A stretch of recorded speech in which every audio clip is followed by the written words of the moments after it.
వస్తే ఆరోగ్యమే మహాభాగ్యం. ఇది ఏంటంటే ఎప్పటి స్లోగను అని అనిపిస్తుంది మీకు, మన తాతల కాలం నాటి స్లోగను అనేది. అప్పుడు మన తాతల కాలం నాటి ఏంటంటే వెనకటి కాలంలో ఏ స్కూల్లో చూసినా, ఏ ప్రాథమిక వైద్యశాలలో చూసినా, ఇంటిలో కూడా ఇది తప్పకుండా ఉండేది. అంటే దాని ఇంపార్టెన్స్ అప్పుడు ఎంత ఉండేది అనేది అప్పుడు ఎంత ఉండేది, వాళ్ళు ఎంత గ్రహించారనేది మనం గ్రహించాలి. సో ఈ ఆరోగ్యమే మహాభాగ్యం అనేది మనకు అప్పుడు పోయింది. ఇప్పుడు దాని గురించి ఎవరు పట్టించుకోవట్లేదు. ఏదో కొత్త కొత్త స్లోగన్ల మీద కాన్సన్ట్రేట్ చేస్తూ ఉన్నారు. అయితే ఆ స్లోగన్ ఏంటంటే అప్పటికీ ఇప్పటికీ కాదు, ఎప్పటికీ కూడా సృష్టి ఉన్నంత వరకు, మనిషి ఉన్నంత వరకు దాని ప్రాముఖ్యత పెరుగుతూనే ఉంటుంది. అది సో అది ఎందుకు అనే టాపిక్లోకి మనం వస్తే 1951 భారతీయ గణాంకాల ప్రకారం సగటు భారతీయుడి ఆయు ప్రమాణం 37 సంవత్సరములు మాత్రమే. అది 2001 సంవత్సరం వచ్చేసరికి 63.5 సంవత్సరాలకు పెరిగింది. కానీ ఎంతైతే ఆయు ప్రమాణం పెరిగిందో ఆరోగ్య ప్రమాణం అంతా పెరగలేదు. 63.5 సంవత్సరాలు జీవించే వాళ్ళు కూడా ఏంటంటే 30 సంవత్సరాల తర్వాత ఎన్నో అనారోగ్యాలతో బాధపడుతూ విధిలేని పరిస్థితిలో కాలం వెళ్ళదీస్తున్న వాళ్ళే. సో 30 సంవత్సరాలు వచ్చేసరికి చాలామంది సిక్ అయిపోతూ ఉన్నారు. ఎట్లా అంటే మెడ నొప్పి, నడుము నొప్పి, డైజెస్టివ్ డిజార్డర్స్, చాలా చిన్న వయసులోనే hyper acidity, indigestion, constipation problem, ఇలా డిఫరెంట్ ప్రాబ్లమ్స్. తర్వాత అప్పర్ రెస్పిరేటరీ ట్రాక్ట్ ఇన్ఫెక్షన్స్ అంటే అలర్జిక్ డిజార్డర్స్, సైనోసైటిస్, మీకు అందరికీ ఊరికే జలుబు అవ్వడము, గొంతు నొప్పి, ఇలాంటివి, అస్తమా ప్రాబ్లమ్స్. దాని తర్వాత హైపర్గా ఒక 4 నుంచి 6 సమస్యలు వాళ్ళు ఫేస్ చేస్తూ ఉన్నారు. ఒక యంగ్ ఎగ్జిక్యూటివ్ 30 years ఉంటాయి, అటు ఇటు ఎప్పుడు తిరిగేవాడు, హార్ట్ అటాక్ ప్రాబ్లమ్స్ వస్తూ ఉన్నాయి. ఒక 20 సంవత్సరాల వయసులో అమ్మాయిలు కానీ అబ్బాయిలు కానీ బ్యాక్ పెయిన్తో బెడ్ రిడన్ అవుతూ ఉన్నారు. ఇలా చాలా చాలా చిన్న వయసులో చాలా ప్రాబ్లమ్స్ వస్తూ ఉన్నాయి. అంతకుముందు 60లో వచ్చే ప్రాబ్లమ్స్ ఇప్పుడు 40లోనే వస్తున్నారు. అంటే అంతకుముందు 60లో ముసలి వాళ్ళు అనుకునే వాళ్ళము, ఇప్పుడు 40 ఏళ్ళకే ముసలి వాళ్ళం అయిపోతున్నాం. అది ఎందుకు ఇలా జరుగుతూ ఉంది అనేది. సో బ్యాక్ పెయిన్ పరిస్థితి ఎలా ఉందంటే అమెరికాలో వాళ్ళ స్టాటిస్టిక్స్ ప్రకారము ప్రతి 10 మందిలో 8 మందికి బ్యాక్ పెయిన్ ఉంటుందంట. సో ఆ బ్యాక్ పెయిన్ 8 మందికి ఉండడం వల్ల జరిగే నష్టం వాళ్ళకి సంవత్సరానికి $50 బిలియన్ అంట. అంటే బ్యాక్ పెయిన్ రావడం వల్ల ఏంటంటే వాళ్ళు పని మానేస్తారు, రెస్ట్ తీసుకుంటారు, బెడ్ రెస్ట్ అనేసరికి ఆ మ్యాన్ పవర్ అనేది తగ్గిపోతుంది వాళ్ళకి. తర్వాత ఈ సిక్ అయిన వాళ్ళకి కన్సల్టేషన్స్, టెస్ట్లు, మెడికేషను ఇవన్నీ కలుపుకొని సంవత్సరానికి $50 బిలియన్ ఖర్చు వాళ్ళకి నష్టం అనేది వస్తుంది. అది ఎంత అంటే నాసాను మేనేజ్ చేయగలిగే డబ్బు కంటే 3 రెట్లు ఎక్కువ అంట. నాసా సంవత్సరం మెయింటెనెన్స్ ఎక్స్పెండిచరు $16,000. సో చూడండి మనకు బ్యాక్ పెయిన్ అనేది అక్కడ అలా ఉందంటే ఇంకా మన పరిస్థితి ఎలా ఉంది అనేది మీరు ఊహించుకోవచ్చు. అది సో ఒక అట్లా ఏజ్డ్ వాళ్ళు ఎక్కువైపోయి సిక్ అవ్వడం వల్ల కూడా కొన్ని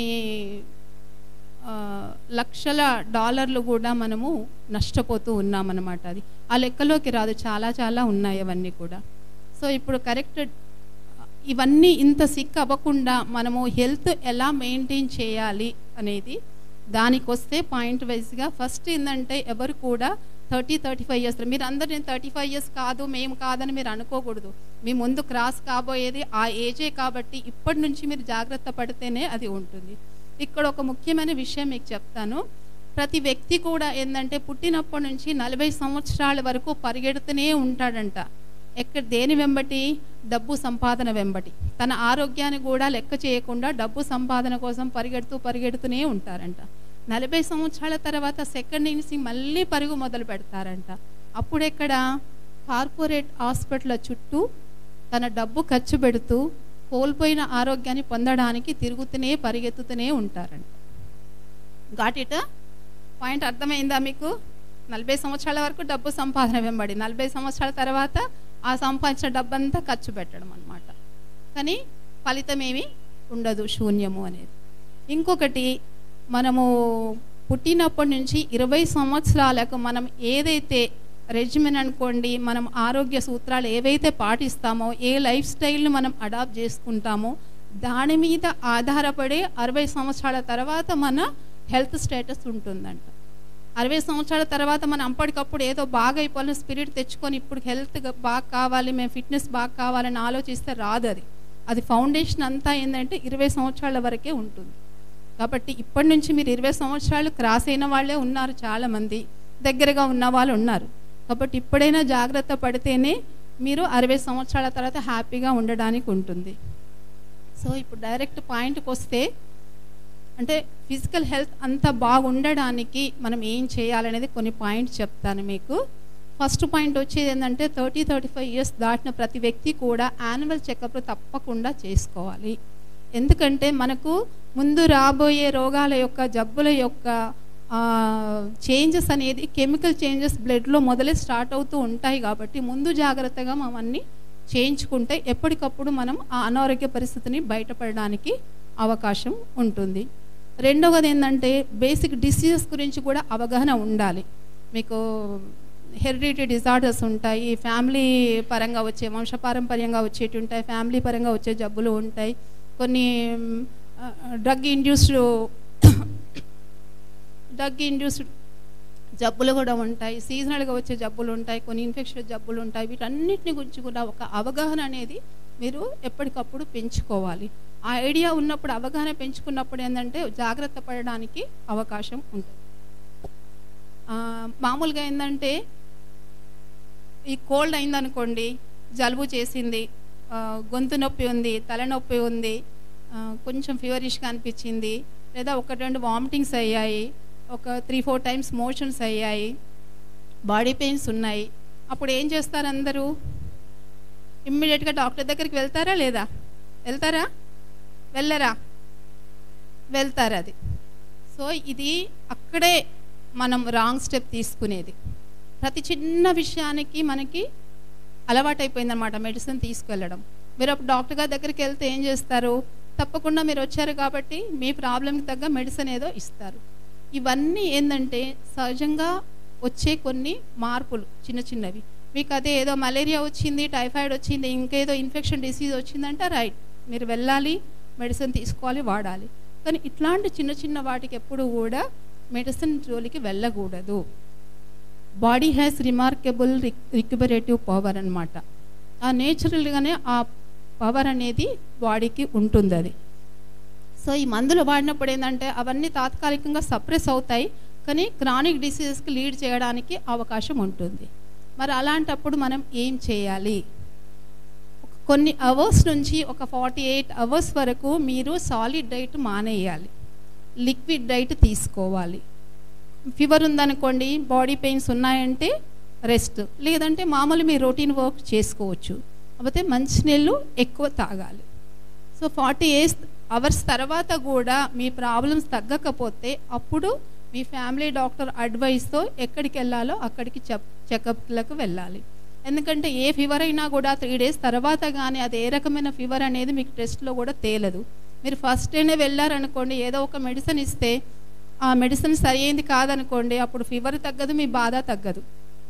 సో 3 డేస్ తర్వాత టెస్ట్ చేయిస్తే అప్పుడు ఈ ఆల్రెడీ మీరు ఒక మెడిసిన్ వాడారు కాబట్టి కరెక్ట్ రిపోర్ట్ కూడా రాదు. కాబట్టి చిన్న చిన్న వాటికి తొందరపడి ఎప్పుడు కూడా మెడిసిన్ జోలికి వెళ్ళకుండా మామూలుగా రెస్ట్ తీసుకొని ప్రయత్నం చేయాలి. ఇంకొకటి మూడో పాయింట్ ఏంటంటే ఎవరికి వాళ్ళు మేము ఆరోగ్యవంతులమా కాదా అని అసెస్ చేసుకోవడానికి మళ్ళీ కొన్ని పాయింట్స్ ఉన్నాయి. అందులో చాలా సింపుల్ కానీ అవి చాలా ఇంపార్టెంట్. అది ఫస్ట్ వచ్చేసి నాకు నిద్ర సరిగ్గా పడుతుందా లేదా. నిద్ర పట్టిన వాళ్ళకు నిద్ర విలువ తెలియదు, లేని వాళ్ళకి ఆ బాధ తెలుస్తుంది. సో ప్రాపర్ స్లీప్ నాకు వస్తుందా లేదా అనేది ఫస్ట్ క్వశ్చన్ ఎవరికి వాళ్ళే వేసుకోవాలి.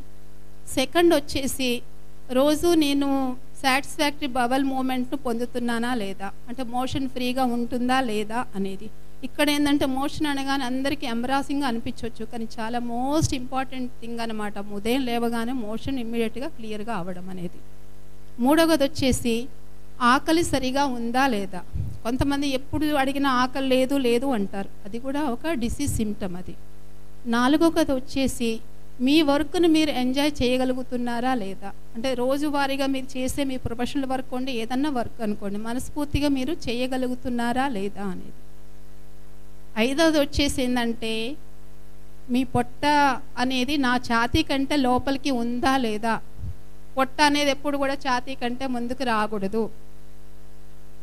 ఐదవది వచ్చేసి ఏంటంటే, అదే అనుకున్నాను మీరు ఇన్సి రెస్పాన్స్ ఇంకా రావట్లేదు, అందరూ బహుశా పొట్ట మీ చేయిలు ఆటోమేటిక్గా పొట్ట వైపు వెళ్ళి ఉంటాయని, వెంకటేష్తో సహా. సో నెంబర్ 6th పాయింట్ ఏంటంటే, మీరు మిగతా బయట వాళ్ళతో మాట్లాడుతున్నప్పుడు పక్క వాళ్ళతో కూల్గా ఉంటున్నారా లేదా? సో ఈ 6 పాయింట్లలో ఏ 2 కూడా మీకు నో అని వచ్చాయనుకోండి, మీరు డిసీజ్డ్ పర్సన్ కింద లెక్క, you are not a healthy person అని అనుకోవాలి. సో ఇప్పుడు స్టార్ట్ చేసుకోండి, ఎవరికి వాళ్ళకి బయటికి చెప్పనక్కర్లేదు, మీరే అసెస్ చేసేసుకోండి మీ ఆర్ హెల్దీ ఆర్ నాట్ అనేది. సో వీటి తర్వాత ఇంకా కొన్ని పాయింట్స్ డైట్ పరంగా ఉంటాయి మన హెల్దీ లైఫ్ లీడ్ చేయడానికి. అందులో ఏంటంటే రెగ్యులేటెడ్ డైలీ రొటీన్ అన్నమాట. ఒక సృష్టిలోని ప్రతి జీవికి కూడా ఒక క్రమబద్ధమైన దినచర్య అనేది ఉంటుంది, ఒక్క మనిషికి తప్ప. ఎందుకంటే మనిషికి జ్ఞానం ఉంది కాబట్టి. అంటే మనం రెగ్యులేటర్ ఉదయం లేచినప్పటి నుంచి సాయంత్రం రాత్రి పడుకునే వరకు అన్నీ ఒక క్రమబద్ధంగా ఉంటాయి. మీరు గమనించారో లేదో, ఇప్పుడు పశువులు పక్షులు ఉన్నాయి, జంతువులు ఉన్నాయి, ప్రతీవి కూడా ఏంటంటే ఉదయమే లేస్తాయి. అవి ఉదయం అంటే సూర్యోదయం, ఎక్స్క్యూజ్ మీ, అంటే మళ్ళీ సూర్యోదయానికి ముందు లేస్తాయి, సూర్యాస్తమయానికి ముందు అంటే సూర్యుడు అస్తమిస్తున్నాడు అనే కంటే ముందే వాటి నివాసాలకి మళ్ళీ బ్యాక్ వచ్చేస్తూ ఉంటాయి అన్నమాట. అది ఏ రోజు కానివ్వండి, ఇప్పుడు కోడిపుంజు ఉంది, పొద్దున్నే కూస్తుంది, అది వర్షం పడనియండి, మనం వర్షం పడితే ఏం చేస్తాం, చలి ఎక్కువ వేస్తే ఏం చేస్తాం, ముడుచుకొని పంటాం, కాసేపు అయినాకలేద్దాంలే కాసేపు అయినాకలేద్దాంలే అనిపిస్తుంది. కానీ వాటికి ఆ బద్ధకం ఉండదు. ఉదయం అంటే 4:30కి కూయాలంటే 4:30కే లేస్తుంది. మీరు ఆ కోడిని తీసుకెళ్ళి ఆఫ్రికా అడవులలో వదిలిపెట్టండి, దాని డ్యూటీ మాత్రం మానదు. అట్లా వాళ్ళకి ఆ నేచర్, వాళ్ళకి ఎవరు చెప్తారు వాటికి అన్నిటికీ, న్యాచురల్గానే ఆ ఇన్స్టింక్ట్ అనేది వాటికి వచ్చేస్తుంది. ఆహార అన్వేషణ కూడా అంతే. ఈ దినచర్యలకు ఎప్పుడు ఏంటంటే సూర్యోదయం నుంచి సూర్యాస్తమయం మధ్యనే మనం ఆహారం తీసుకోవాలనేది ఒకటి ప్రకృతి నియమం అన్నమాట. ఆ నియమం ప్రకారమే అవి ఉంటాయి. సూర్యోదయం అయిందంటే ఆహార అన్వేషణ మొదలు పెడతాయి, సూర్యాస్తమయం అయిందంటే మళ్ళీ ఆహారం తీసుకోవవి, రెస్ట్ తీసుకుంటాయి. మనకు సూర్యోదయం లేదు, సూర్యాస్తమయం లేదు, ఉదయం లేదు, పగలు లేదు, రాత్రి లేదు, ఎప్పుడు లేదు. 24 గంటలు మనకి ఫుడ్ నడుస్తూనే ఉంటుంది, పని నడవకున్నా. వాటికి మనకి అంత తేడా అన్నమాట. సో ఆ క్రమబద్ధమైన దినచర్య అనేది ప్రతి వాళ్ళకు కూడా అవసరం. ఈ దినచర్య కూడా ఏంటంటే జనరల్గాని కాదు, మీ ప్రొఫెషన్ బట్టి మీరు ఒకదాన్ని ఆ రొటీన్ అనేది ఫిక్స్ చేసుకోవాలి. అది రెండవది వచ్చేసి ఏంటంటే ఆహారం అనేది సమయం ప్రకారం తీసుకోవాలి. ఒక టైం ఫిక్స్ అయిందంటే ఆ సమయం ప్రకారం మనం తీసుకోవాలి.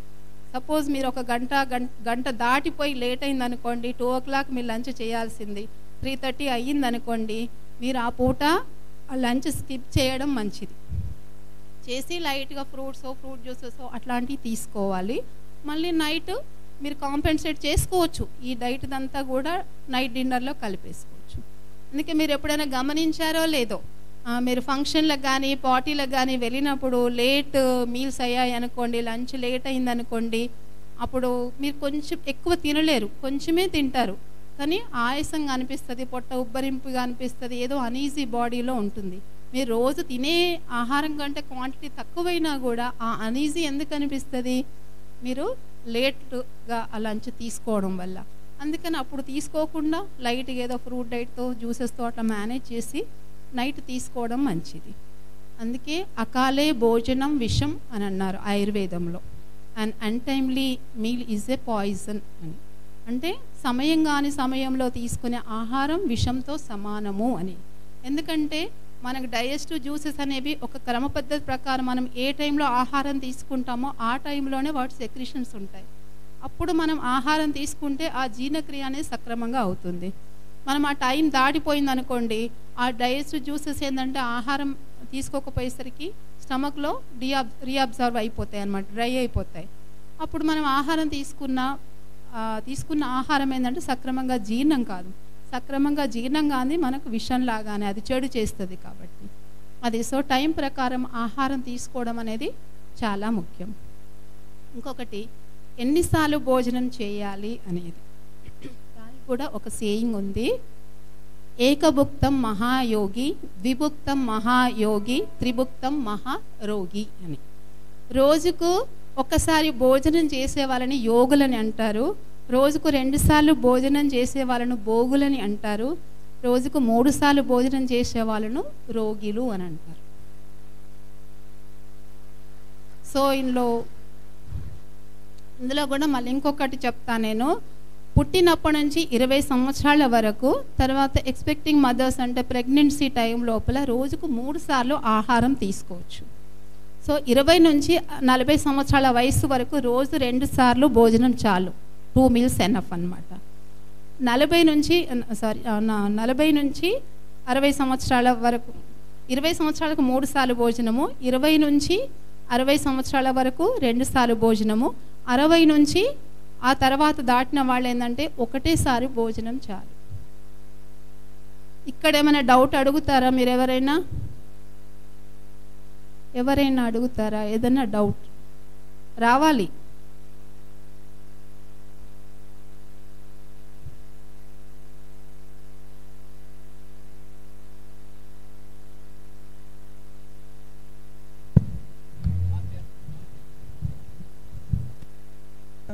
ఆటోమేటిక్గా 1 to 20 years వరకు త్రీ టైమ్స్ తీసుకోవచ్చు. Then 20 to 60 years 2 times. Then after 62 after that 1 time అయితే సరిపోతుంది. రోజంతా ఒకటే టైం తిని ఎలా ఉంటారు? అండ్ డైట్ వేరే మెయింటైన్ చేయాలి, అంటే ఈజీగా డైజెస్ట్ అయ్యేది. తీసుకోవాలి. కొంచెం దగ్గరగా వచ్చాం. మామూలుగా ఏంటంటే అందరు కూడా రాత్రంతా ఏం తినకుండా ఉండే, ఉదయం లేవగానే బ్రేక్ఫాస్ట్ తప్పకుండా తీసుకోవాలి కదా. ఆ తీసుకోకపోతే అసిడిటీ ప్రాబ్లం వస్తుంది అందరు చెప్తారు కదా. మరి మీరేంటి ఇలా చెప్తున్నారని ఎవరికి డౌట్ రావట్లేదా? అందరు అంటారు కదా బ్రేక్ఫాస్ట్ మస్ట్ అని, అవునా? సో బ్రేక్ఫాస్ట్ అంటే మనం 2 meals other than the 2 meals breakfast అనమాట. మామూలుగా బ్రేక్ఫాస్ట్ అంటే ఏంటంటే అందరు ఏమి అనుకుంటారు, ఇడ్లీ, దోశ, పూరి, వడ ఇట్లాంటివే ఉంటాయి కదా వేరే. అయితే ఇక్కడ బ్రేక్ఫాస్ట్ అనేది ఎప్పుడు కూడా న్యాచురల్గా ఉండాలి. న్యాచురల్గా అంటే ఫ్రూట్స్, పళ్ళతో కూడుకున్నటువంటిది, ప్లస్ స్ప్రౌట్స్, సలాడ్స్, అంటే juices, vegetable juices, fruit juices, ఇవన్నీ కూడా ఇట్లాంటి వాటితో తినే ఆహారాన్ని మనం బ్రేక్ఫాస్ట్లో తీసుకోవాలి. బ్రేక్ ద ఫాస్ట్ అంటే ఫాస్టింగ్ని మనం బ్రేక్ చేయడం. చాలామంది ఈ బ్రేక్ఫాస్ట్లో ఏంటంటే హెవీగా తీసుకుంటారు, లంచ్ మామూలుగా ఏదో లేట్గా తీసుకుంటారు, మళ్ళీ డిన్నర్ హెవీగా తీసుకుంటారు. ఇది కరెక్ట్, సరైన పద్ధతి కాదది. Good afternoon, ma'am. Actually, I'm living last 15 years in Gulf countries. So more than I'm living with European peoples. That European countries వాళ్ళు, యూరోప్ కానీ వెస్టర్న్ కంట్రీ వాళ్ళు రోజు కొంచెం వాళ్ళు 4-5 times తింటారు. వాళ్ళు ఖచ్చితంగా టైం అనేది ఉండదు. ఎవ్రీ 3-4 years వరకు కొంచెం ఫుడ్ తింటారు. వాళ్ళకంటే మనకంటే వాళ్ళు కొంచెం హెల్తీగా ఉంటారు. మనకంటే ఇండియన్స్ కంటే వాళ్ళు చాలా హెల్తీగా ఉంటారు యూరోపియన్స్. 80 years వాళ్ళు కూడా అక్కడ జాగింగ్ చేస్తారు నాతో పాటు. 80 years ఉమెన్స్ కానీ మెన్స్ కానీ. సో అది ఎలా ఉంటారు మీరు? అది అంటే మొదటి నుంచి వాళ్ళు అడాప్ట్ చేసుకున్న సిస్టమ్ కాబట్టి ఆ కంట్రీ పరంగా అలా ఉండొచ్చు. అదొకటి. అంటే వాళ్ళ సిస్టమ్ ఏంటంటే అట్లా అడ్జస్ట్ అయి ఉంటుంది. అంటే లైక్ 4-5 సార్లు అంటే మధ్యలో తీసుకున్న లైట్గా తీసుకుంటారేమో. అయితే ఇక్కడ ఒకటి మీకు క్లారిఫికేషన్ ఏంటంటే, ఇందాక చెప్పాను మనం డైజెస్టివ్ జ్యూసెస్ అనేవి ఒక క్రమ పద్ధతి ప్రకారం ఆహారం తీసుకున్నప్పుడు ఆ సమయానికి ఆ సెక్రీషన్స్ ఉంటాయి, అది తర్వాత డ్రై అప్ అయిపోతాయి. మీరు రోజంతా ఏదో ఒకటి తింటూ ఎప్పుడు ఏదో ఒకటి మంచింగ్ అనేది ఉందనుకోండి, ఆ రెగ్యులర్గా డైజెస్టివ్ జ్యూసెస్ సెక్రీషన్ అనేది ఉండదు. కాబట్టి మనకు డైజెషన్ అనేది ఇబ్బందిగా ఉంటుంది అనేది మనం చెప్పుకోవడం అనమాట. అక్కడ కాన్స్టిట్యూషన్ పరంగా వాళ్ళకి ఆ సిస్టమ్ సూటబుల్ కావచ్చు అది. ఎందుకంటే మనం ఇక్కడ ఈ కంట్రీ కావాలి కాదు కదా, ఎక్కడో వాళ్ళు కాబట్టి అలా ఉండొచ్చు. సో బ్రేక్ఫాస్ట్ ఎప్పుడు కూడా హెవీగా చేయకూడదు. చాలామంది ఏంటంటే రాత్రంతా ఏం తినలేదు కదా, సెల్ఫ్ పిటి, ఇప్పుడు మంచిగా తినేసి వెళ్దాము అని అనుకుంటారు. సో ఫాస్టింగ్ తర్వాత ఎప్పుడు కూడా హెవీగా తినకూడదు. ఇంకోటి, నైట్ అంతా మనం వర్క్ చేయలేదు, రెస్ట్గా ఉన్నాం. రెస్ట్ తర్వాత ఎక్కువ డైట్ అనేది అవసరం లేదు. సో లైట్గా ఉండాలి, ఈజీ డైజెస్టబుల్గా ఉండాలి, అంటే న్యాచురల్ ఫుడ్ తీసుకోవాలి. సో పొట్ట ఎంటీగా ఉన్నప్పుడు ఏంటంటే మన శరీరం ఇంకా డైట్ నుంచి ఆ న్యూట్రిషియస్ని, పోషక పదార్థాలను ఇంకా ఈజీగా గ్రహించగలుగుతుంది. సో ఫ్రూట్స్ కానీ స్ప్రౌట్స్ కానీ ఇలాంటి వాటిలో మనకు వండడం అనేది ఏమి ఉండదు. అపక్వాహారం అంటారు దీన్ని, వండని ఆహారాన్ని అపక్వాహారం అంటారు. అందులో ఉన్నటువంటి పోషక పదార్థాలను మన శరీరం ఈజీగా గ్రహించగలుగుతుంది. ఇంకోటి, డ్రైనెస్ అనేది ఉండదు, వాటర్ కంటెంట్ ఉంటుంది కాబట్టి మన పొట్టకి కూడా ఆ సమయంలో మన పొట్టకి అనేది అలాంటి ఆహారం అనేది చాలా అవసరం. ఇంకోటి, బ్రేక్ ద ఫాస్ట్ అనేది మీకు అర్థమైంది, ఫాస్టింగ్ బ్రేక్ చేయడం కాబట్టి ఎప్పుడు కూడా లైట్గా ఉండాలి. రెండవది, మనం అచ్చ తెలుగులో చెప్పాలంటే ఏం చెప్తారు, బ్రేక్ఫాస్ట్ని పలహారము అని అంటారు, పలహారము అని అంటారు, లేదా అల్పాహారము అని అంటారు. పలహారం అంటే ఫలములతో కూడుకున్నటువంటి ఆహారాన్ని పలహారము, అల్పమైన ఆహారము అంటే తక్కువ క్వాంటిటీ తీసుకునేది దాన్ని అల్పాహారము అని అంటారు. సో ఒక బ్రేక్ఫాస్ట్ న్యాచురల్గా అపక్వాహారంతో ఉంటుంది. టు లంచ్, ఫస్ట్ పుట్టినప్పటి నుంచి 20 సంవత్సరాల వరకు ఈ బ్రేక్ఫాస్ట్ కూడా వాళ్ళు కుక్డ్ డైట్ తీసుకోవచ్చు. సో 20 సంవత్సరాల నుంచి 60 సంవత్సరాల వరకు ఒక breakfast natural, 2 lunch and dinner. తర్వాత 60 సంవత్సరాల తర్వాత ఈ బ్రేక్ఫాస్ట్ ఉంటుంది, లంచ్ ఉంటుంది. నైట్ వాళ్ళకి డిన్నర్ ఏంటంటే లైట్ ఒక గ్లాస్ మిల్క్ కానీ, జ్యూస్ కానీ, రాగి జావ కానీ, ఇంకేదైనా జావ కానీ అట్లాంటి ఆహారం తీసుకొని ఉండాలి. సో బ్రేక్ఫాస్ట్ ఉంటుంది ఇక్కడ, కానీ లైట్గా ఉంటుంది, మనకి ఇబ్బంది కాకుండా పొట్టకి కంఫర్టబుల్గా ఉండే ఆహారం. ఇది మనం ఎన్నిసార్లు తినాలనే దానికి క్లారిఫికేషన్ అనమాట. సెకండ్ తర్వాత వచ్చే పాయింట్ ఏంటంటే మోస్ట్ ఇంపార్టెంట్ పాయింట్, వాటర్. అది నీళ్ళ గురించి ఎప్పుడు కూడా ఎవ్వరూ ఆలోచించరు. మనకు ఆరోగ్యానికి దానికి సంబంధం ఏంటి, ఏదో దాహం వేస్తే గొంతు తడుపుకోవడానికి తాగుతున్నాం అంతే అని అనుకుంటారు. కానీ ఆరోగ్య విషయంలో ఇట్ ప్లేస్ మెయిన్ రోల్ అనమాట. ఏది, వాటర్ అనేది. మన బాడీలో కూడా ఎక్కువ శాతం ఉండేది వాటర్. అది వాటర్ అనేది మీరు ఒక రోజులో 2 లీటర్స్ తప్పకుండా తాగగలగాలి. అది ఉదయం లేవగానే బ్రష్ చేసుకున్నారంటే వాటర్ తప్పకుండా తాగాలి. ఇంకా ఒక పాయింట్ ఏంటంటే ఆహారం తీసుకునేటప్పుడు ఎవరు కూడా నీళ్లు తాగకూడదు. చాలామందికి ముద్దకి వాటర్ తాగడం అలవాటు ఉంటుంది, అది అస్సలు తాగకూడదు.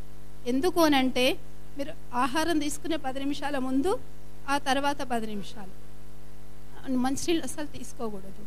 అయితే ఆహారం తీసుకునే ముందు వాటర్ తీసుకుంటే మీ పొట్ట లోపల కొంత స్పేస్ అనేది వాటర్ ఆక్యుపై చేసి మీరు ఎంతైతే క్వాంటిటీ ఆహారం తీసుకోవాలో అది తీసుకోలేకపోతారు.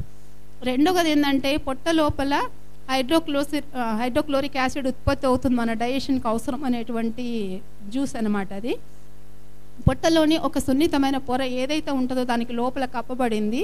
ఆ పొరను ఈ హైడ్రోక్లోరిక్ యాసిడ్ ఏంటంటే బ్యాక్టీరియా కానీ, ఫంగల్ కానీ, పారాసైట్ ఇన్ఫెస్టేషన్స్ ఏమీ లేకుండా కాపాడుతుంది.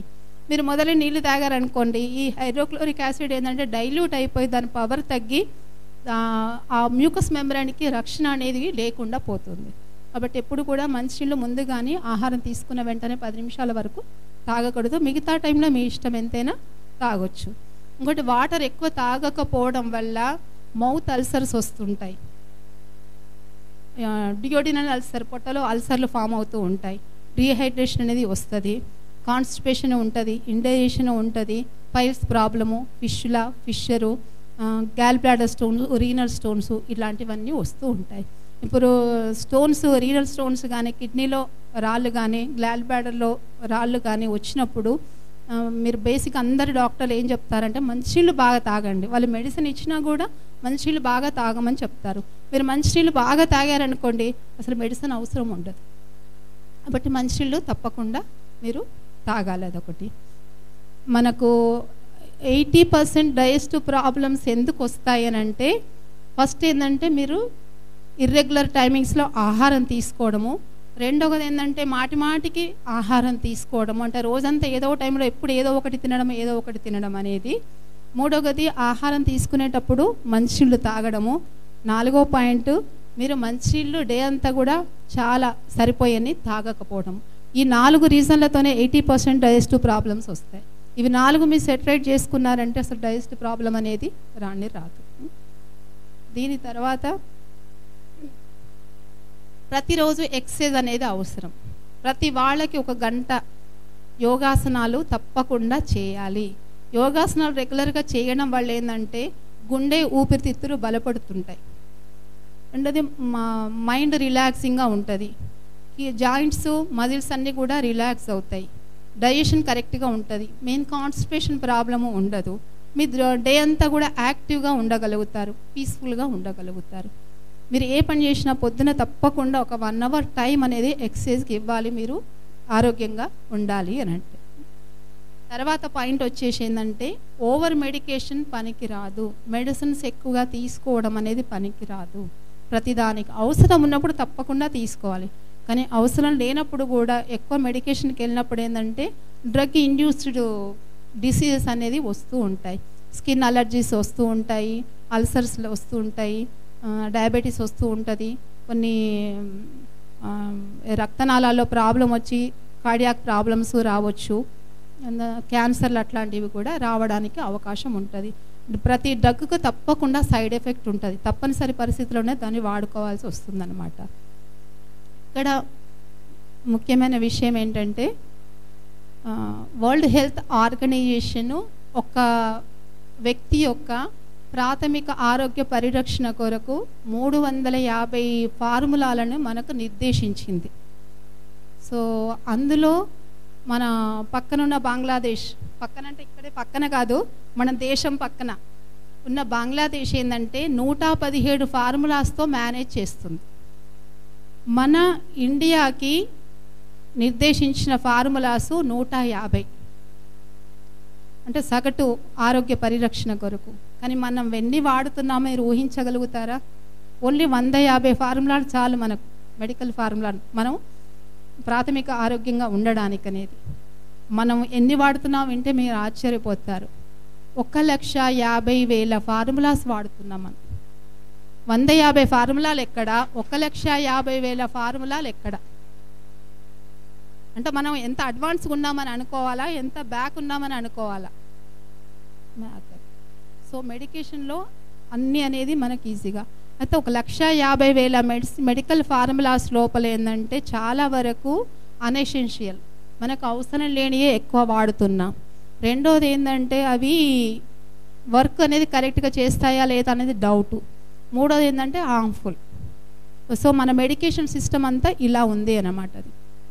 కాబట్టి మెడిసిన్స్ మీరు ఎంతవరకు అవసరమో అంతవరకే వాడడం అనేది మంచిది. తర్వాత పాయింట్ వచ్చేసి ఏంటంటే కొన్ని అడిక్షన్స్ మానుకోవాలి. చాలామంది tea coffee number of times తాగుతారు. దానివల్ల ఏం ఉపయోగం జరుగుతుంది మీకు? టీ కాఫీ తాగని వాళ్ళు ఉన్నారా? టీ కాఫీ తాగని వాళ్ళు? వెరీ గుడ్, పర్వాలేదు, ఒక 10% అయితే ఉన్నారు. So tea coffee number of times తాగడం వల్ల ఏంటంటే అసిడిటీ ప్రాబ్లమ్స్, అల్సర్లు, మౌత్ అల్సర్లు, తర్వాత డైజెషన్ అనేది స్లగ్గిష్ అవ్వడము, డైజెస్టివ్ ప్రాబ్లమ్స్ వస్తూ ఉంటాయి. కాబట్టి ఆ టీ కాఫీలు అనేది నెంబర్ ఆఫ్ టైమ్స్ కాకుండా మీ లిమిటెడ్గా తీసుకోవడం అనేది మంచిది. రెండవది స్మోక్ అంటే మీ పెద్దవాళ్ళకు కూడా వర్తించే విధంగా నేను చెప్తూ ఉన్నాను. స్మోకింగ్ వల్ల ఏంటంటే హార్ట్ అటాక్, కార్డియాక్ అరెస్ట్లు ఎక్కువ జరుగుతూ ఉంటాయి, హార్ట్ అటాక్ ప్రాబ్లమ్స్ ఎక్కువ వస్తుంటాయి. తర్వాత థ్రోట్ క్యాన్సర్లు, లంగ్ క్యాన్సర్లు వస్తాయి. అండ్ వరల్డ్ వైజ్గా థ్రోట్ అండ్ లంగ్ క్యాన్సర్లకి ఆప్షన్ చాలా లిమిటెడ్. అవి ఒకసారి వచ్చినాయంటే మనం హోప్స్ వదిలిపెట్టుకోవడమే. మూడవది ఏంటంటే పాన్ పరాగ్, యూత్కి కూడా చాలా అలవాటు అవుతుంది ఈ మధ్యన పాన్ పరాగులు అట్లాంటివన్నీ తెలియకుండా తీసుకునే వాళ్ళు చాలామంది ఉన్నారు. పాన్ పరాగుల వల్ల కూడా మౌత్ క్యాన్సర్లు, థ్రోట్ క్యాన్సర్లు వస్తూ ఉంటాయి. అది తర్వాత నార్కోటిక్స్, మత్తు పదార్థాలు చాలా డేంజరస్. అవి మత్తు పదార్థాలు అలవాటు కావడానికి 1-2 రోజులు చాలు. కానీ దాని నుంచి బయటపడాలి అని అంటే మీరు ఆ ఇన్స్టిట్యూషన్ లోపల ఒక కొన్ని నెలలు ఉండాల్సి వస్తుంది, డబ్బు ఖర్చు పెట్టాల్సి వస్తుంది, టైం స్పేర్ చేయాల్సి వస్తుంది. With 90% failure result. మనకు సక్సెస్ రేట్ ఓన్లీ 5% ఉంటుంది. ఒకసారి అందులోకి 1-2 రోజులు మీరు ఎంటర్ అయినట్టు మాత్రం ఒక ఊబిలోకి వెళ్ళిపోయినట్టే, ఇంకా బయటికి రావడం కష్టం. కాబట్టి మీ యువతకు ప్రత్యేకించి నేను చెప్పేది, ఎక్కడ ఏ మత్తు పదార్థం దగ్గర మీకు విషయం తెలిసినా దాని దరిదాపులో కూడా వెళ్ళకుండా జాగ్రత్త పడండి. దానివల్ల మీరు కాదు, మీ కుటుంబాలు అందరూ కూడా నష్టపోతారు, కష్టాల పాలవుతారు. అది విన్నారా? అలాగే ఆల్కహాల్ అడిక్షన్ వల్ల ఏంటంటే లివర్ ప్రాబ్లం చాలా వస్తూ ఉంటాయి. క్రానిక్ ఆల్కహాల్ అడిక్షన్కి ఇబ్బంది చాలా ఉంటుంది అన్నమాట. సో ఇక్కడ ఏంటంటే ఇవన్నీ ఈ అలవాట్లు అనేది మానుకోవడం వల్ల ఏంటంటే మీరు హెల్దీ లైఫ్ను లీడ్ చేయడానికి అవకాశం ఉంటుంది. సో మెడికేషన్ ఎక్కువ తీసుకోకుండా ఉండాలి, ఈ అలవాట్లు అనేవిటికి దూరంగా ఉండాలి, సమయం ప్రకారం ఆహారం తీసుకోవాలి, సమయం ప్రకారం నీళ్లు తాగడం కానీ ఇవన్నీ చేస్తూ ఉండాలి. మెడికేషన్లు ఎక్కువ అయినప్పుడు ఏంటంటే ఒక్కొక్కసారి ఒక జబ్బు 4 రకాల జబ్బులు ఉన్నప్పుడు 4 రకాల మెడిసిన్స్ వాడాల్సి వస్తుంది. సో అది ఎలా ఉంటుందంటే, మీరు ఒక గ్లాసు గ్రేప్ జ్యూస్ తీసుకున్నారనుకోండి, కొంచెం తర్వాత ఒక గ్లాస్ కాఫీ తీసుకున్నారు, తర్వాత ఒక బౌల్ ఆఫ్ మీరు నూడిల్స్ ఏదో తిన్నారు, తర్వాత ఒక గ్లాస్ ఫ్రూట్ జ్యూస్ తీసుకున్నారు, తర్వాత ఇంకేదో మీరు పిజ్జాలో బర్గర్లో ఉంటారు అది తిన్నారు, మళ్ళీ ఇంకేదో జ్యూస్ అనో సాఫ్ట్ డ్రింక్స్ అనో ఇవన్నీ రకరకాలుగా తిన్నారనుకోండి, పొట్టలో ఇవన్నీ కలిస్తే ఎలా ఉంటుంది? డిఫరెంట్ అన్నీ కలిసేసరికి అవన్నీ మీట్ అయిపోతాయి మన పొట్టలో. ఆ మీట్ అయినప్పుడు ఎట్లా ఉంటుంది దాని ఫలితం? ఎందుకంటే అల్ఖైదా మీటింగ్ లాగా ఉంటుంది అన్నమాట. అట్లాగా మనం కాకుండా ఏంటంటే మెడికేషన్ ఎంతవరకు ఎంత తీసుకోవాలో అంతే తీసుకోవాలి. ఒకప్పుడు ఏంటంటే ఒక డాక్టర్ దగ్గర కిట్ ఉండేది, ఫ్యామిలీ డాక్టర్ దగ్గర. ఇప్పుడు ప్రతి వాళ్ళ దగ్గర ఒక మెడికల్ కిట్ ఉంటుంది. ఏజ్డ్ వాళ్ళది, మీ అమ్మ వాళ్ళ దగ్గర, మీ అమ్మమ్మలో ఎవరో ఒకరు చూడండి, అందరికి ఒక కిట్, ఒక బాక్స్ ఉంటుంది. వాళ్ళు ఎక్కడికైనా వెళ్ళాలంటే ఏది మర్చిపోకపోయినా దాన్ని మాత్రం మొదలు దగ్గర పెట్టుకుంటారు. ఎందుకంటే అది లేకపోతే లైఫ్ ఉండదు. కాబట్టి డైట్ ఎప్పుడు కూడా ఏంటంటే మెడిసిన్ లాగా మనం డైట్ తీసుకోవాలి. మనం లేకపోతే ఏమవుతుంది, ఆ తర్వాత మనకు మెడిసిన్సే డైట్ అవుతాయి. డైట్ని మెడిసిన్ లాగా తీసుకోకపోతే ఆ తర్వాత మెడిసిన్స్ అన్నీ కూడా మనకు డైట్ లాగా అవుతాయి అన్నమాట. సో ఆ జాగ్రత్త అనేది అందరూ గమనించగలగాలి. సో మన శరీరం ఏంటంటే చాలా పటిష్టవంతమైంది. భగవంతుడు మనకు ఒక మంచి శక్తివంతమైన శరీరాన్ని ఇచ్చాడు. మీరు కొన్ని విషయాలు తెలుసుకుంటే ఆశ్చర్యపోతారు. అదేంటంటే ఒక కిడ్నీ లోపల 2 కిడ్నీలు ఉంటాయి. ఒక్కో కిడ్నీ లోపల 1 మిలియన్ ఫిల్టర్ యూనిట్స్ ఉంటాయి ఒక్కో కిడ్నీ లోపల. మనకంత శక్తివంతమైన కిడ్నీ వ్యవస్థ ఉంది. అలాగే లివర్ ఉంది. లివర్లో 10% మనకేమైనా లివర్ ప్రాబ్లం వచ్చి ఇన్ఫెక్షన్ చెడిపోయింది అనుకోండి, అందులో 10వ వంతు కూడా మన బాడీ నీడ్ను ట్యాకిల్ చేయగలుగుతుంది, మనకు సరిపోయేంత పని చేయగలుగుతుంది. అలాగే ఇప్పుడు మన చెవులు ఉన్నాయి. చెవులు ఏంటంటే శబ్ద తరంగాలను, వివిధ రకాలైన శబ్ద ఫ్రీక్వెన్సీలను మనం గ్రహిస్తుంది. అది ఎన్ని రకాలంటే 1600 ఫ్రీక్వెన్సీలను డిఫరెన్షియేట్ చేయగలుగుతుంది, అది గ్రహించగలుగుతుంది. అది మన చెవు ఉన్నదే ఇంత, అది 1600 ఫ్రీక్వెన్సీలు అంటే ఆశ్చర్యం అనిపించదు మనకి. అలాగే హార్ట్, మన శరీరంలో ఉన్నటువంటి రక్తనాళాలు, లింఫ్ నాళాలు ఇవన్నీ కూడా కొలిస్తే ఏంటంటే 60,000 మైళ్ళ దూరం అవుతాయండి. మన శరీరంలో ఉన్నవన్నిటిని కూడా కలుపుతూ పోతే 60,000 మైళ్ళ పొడుగున ఉంటాయి. అదే హార్ట్కి సప్లై చేసే రక్తనాళాలను కలుపుతూ పోతే అది 60 కిలోమీటర్లు అవుతాయి, ఓన్లీ హార్ట్ లోపల. అలాగే మనకి మన శరీరం లోపల ఏంటంటే ఒక యావరేజ్ పర్సన్ లోపల రక్తం లోపల 126 బిలియన్ తెల్ల రక్త కణాలు ఉంటాయి. ఆ తెల్ల రక్త కణాలు ఏంటంటే 9 to 12 డేసే వాటి లైఫ్ స్పాన్. అవి నిరంతరం ఎప్పటికీ పోతూ ఉంటాయి, మళ్ళీ కొత్త వస్తూ ఉంటాయి, తిరుగుతూనే ఉంటాయి. మనకి ఒక సైనిక ప్రహార కాచినట్టు అన్నట్టు ఇన్ఫెక్షన్స్ అవన్నీ ఏమి లేకుండా ఉండాలి అని అంటే మనము ఆ తెల్ల రక్త కణాలను హెల్దీ కండిషన్లో ఉంచుకోవాలి. మనకి ఇన్ఫెక్షన్స్ ఏమి రాకుండా కాపాడంలో అవి ముఖ్య పాత్ర పోషిస్తూ ఉంటాయి. మనకు ఇంకా అవే కాకుండా యాంటీబాడీస్ అని, C1 C17 అని చాలా రకాలవి మన బ్లడ్లో ఉన్నాయి. మనం ఈ రకంగా హెల్తీగా ఉన్నామంటే ఆ పటిష్టవంతమైన మనకు రక్షణ వ్యవస్థ ఉంది కాబట్టి. ఒకవేళ ఈ రక్షణ వ్యవస్థ ఫెయిల్ అయింది అనుకోండి, అప్పుడు ఏమవుతుంది, మనకు చేయికో కాలుకో ఏదైనా గాయం అయిందనుకోండి, ఆ గాయం నుంచి బ్యాక్టీరియా మన తలకు బ్రెయిన్కి చేరి మెనింజైటిస్ ఎన్కెఫలైటిస్ లాంటివి రావడానికి ఎంత టైం పడుతుందంటే జస్ట్ 4 సెకండ్స్ అంతే. మీరు 4 సెకండ్స్లో ఏం చేయగలుగుతారు? విత్ ఇన్ నో టైం అనమాట.